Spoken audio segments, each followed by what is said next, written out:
माझला नसून तुम्हाला काय उपयोग आहे? एक पोरगा पळत पळत आला, सर आम्ही तुम्हाला उचल नाही, सॉरी. तुम्ही सगळ्या गोष्टी लिहून दिल्या पण तुमचं नावच लिहून दिलं नाही, आम्ही उचलायचं कुणाला?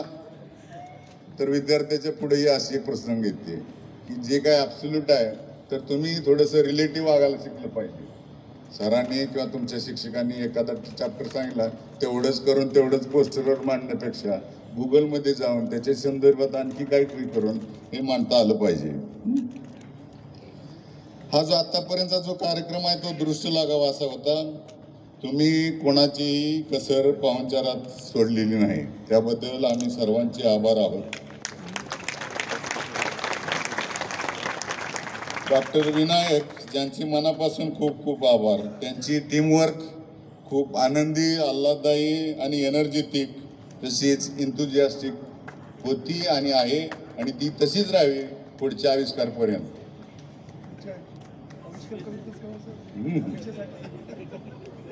नाहीतर टीमवर्क नसल्यावर काय होतं हे आपण इकडून रेल्वे आणि इकडून एक झाल्यानंतर पाहतो, त्यामध्ये काय होतं ते.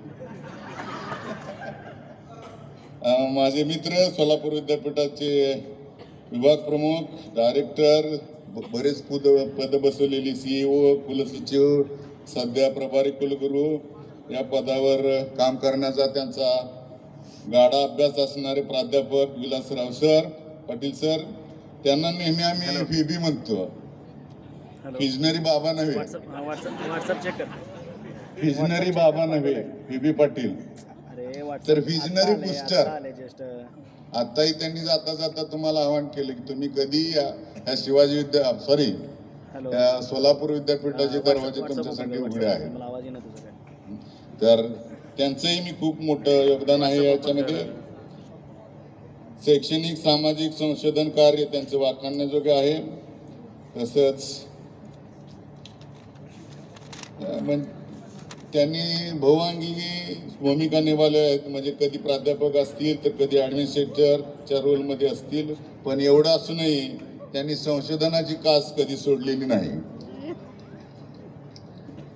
आपल्या या सोलापूरमधून नक्कीच राज्यस्तरावर प्युअर सायन्समधून कमीत कमी 3 ते 4 तरी इनोव्हेटिव्ह आयडियाचे इन्व्हेन्शन, इंडिजिनियस इल्युस्ट्रेशन होणार, यात मला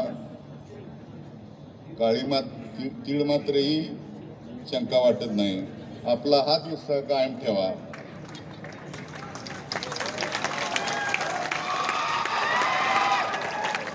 शेवटी कायम पहिलं येणं म्हणजे जिंकणं नसतं. कालच्या घडलेल्या चुकलेल्या गोष्टीत थोडीफार सुधारणा करून पुन्हा त्याच गोष्टी नव्याने मांडणे म्हणजे जिंकणं होय. गर्दीचा हिस्सा बनू नका, गर्दीचं कारण बना.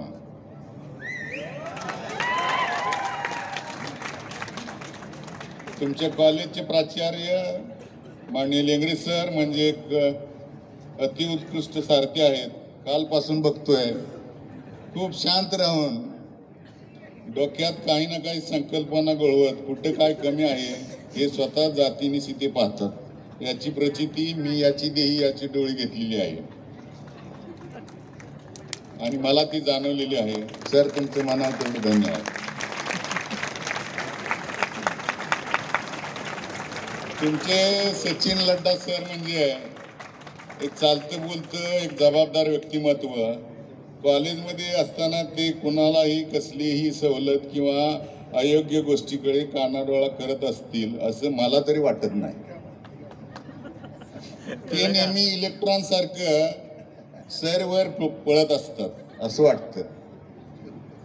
तुमच्या कॉलेजच्या सचिव ट्रस्टी आदरणीय स्वाती कराड चाटे मॅडम पण खूप डिवोटेड पर्सनॅलिटीज वाटल्या.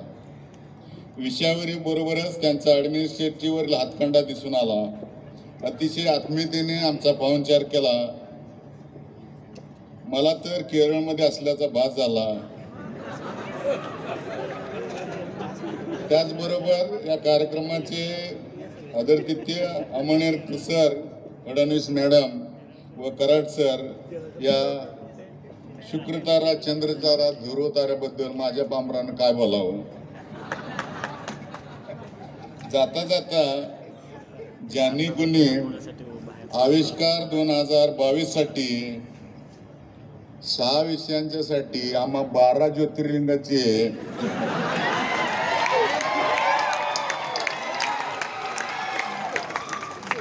महाराष्ट्राच्या कानाकोपऱ्यातून निवड केली, त्या विनायकराव सरांची व इतरांची सर्व धन्यवाद मानतो. तुमच्या ट्रेनचे मामा अमित भाई त्यांचंही नाव, त्यांनाही मी सांगितले घ्या वर्षी फक्त विजेवरती हे बघितले, आता पुढच्या वर्षी आम्हाला वरती लाईन असणार आहे, जी बुलेट ट्रेन आहे ती बघायला आम्हाला यायचंय आणि त्यासाठी तुम्ही हे करा.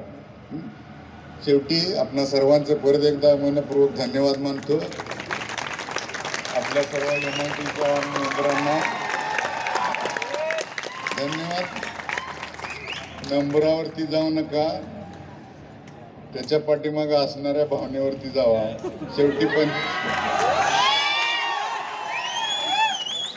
शेवटी 74 मधून एक 74 काढता येत नाहीत. पहिले कुठले तरी 3च काढतात.